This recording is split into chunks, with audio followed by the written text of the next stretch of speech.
It's just a really big, complicated, messy, nonsensical building that looks like it was made by people.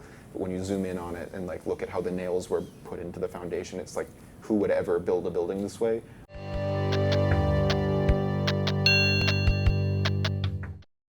I love your movie. It is kind of like a surreal nightmare that both haunts me and fascinates me. So I'd like to know, when you first saw the movie of an empty space, what stirred in your mind to translate it into a liminal space? Backrooms is based on this anonymous 4chan post that gained a certain level of virality a few years ago in 2019 and sort of went on to become like sort of a legacy meme for a little bit and sort of fueled this wave of liminal space photography. I don't know if I'm the best person to describe it, as it definitely has become a bit of a buzzword in the past few years, but generally speaking, it's sort of places that are locations of transition in some way. Like a hallway would be a liminal space. Typically a living room wouldn't be a liminal space, but under certain context, if it's not a physical thing, if it's not like architecturally liminal, then maybe it could be, it is a liminal living room because it's the day before you move out of like your childhood home or something, and so it's like you are in the liminal space emotionally. So there's like lots of forms that idea can take. And it's been talked about quite a bit over the past few years, and so I think that Backrooms has always run parallel to that conversation. It's sort of like there's liminal is generally like, it's used as a buzzword, but like in that world, it's typically like, I think, speaking towards like fascinating. I think it does play into the fascination of the contents of those images more than the horror. And I think that's the case for Backrooms too, truthfully. I think there's a good, and that's inherent inside the film as well, like where the characters are fascinated by the place, and it's sort of a curiosity driving a lot of real world interest in the Backrooms, almost like the horror is there and it's part of it, but I think they work hand in hand. I know for me personally, it's always been the intrigue about the place has always been the reason I make it, rather than specifically going for fear factor. But I would say that like it's always felt like it's an anti-space. It's a place that no one would be sentimental about. It's the kind of place that's everywhere, but you can't quite you might lose track of when you saw it because it's so generic. It's like a horribly generic place devoid of any kind of personality. Yet everything has a personality, but I would say it's not the kind of place you would want to spend the rest of your life in alone with no other people. So that's kind of like the very specific fear that the Backrooms plays off of, but it goes in a bit more of a heady direction, I would say, with this film. Great, thank you. I'd like to mention about this aesthetic.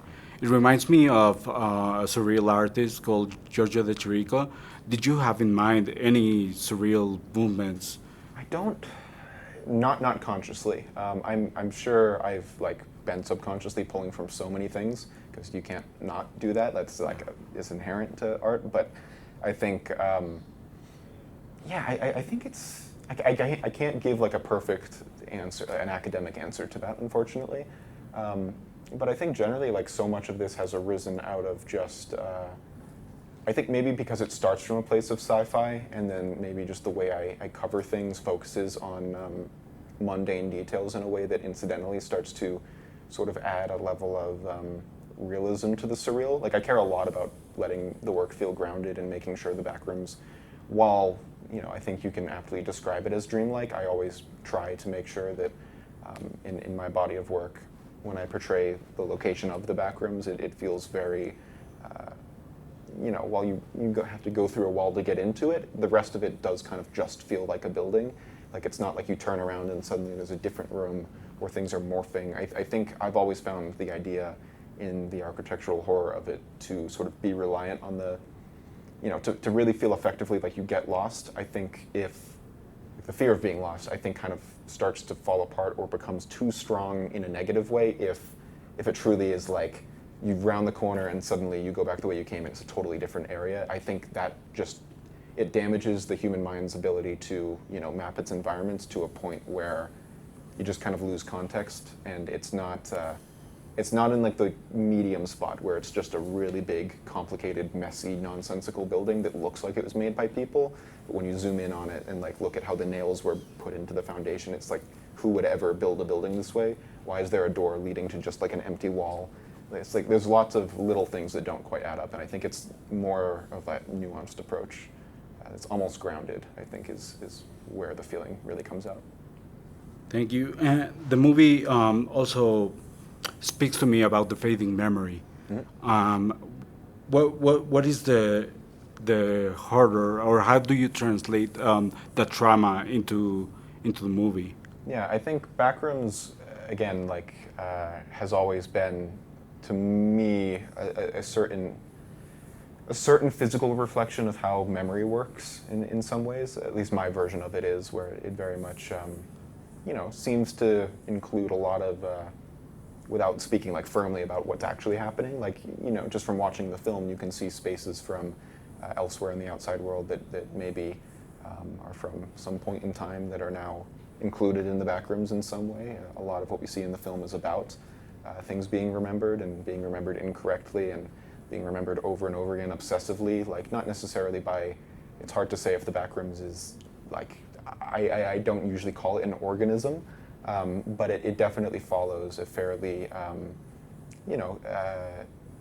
mammal-centric human brain version of memory consolidation and storage.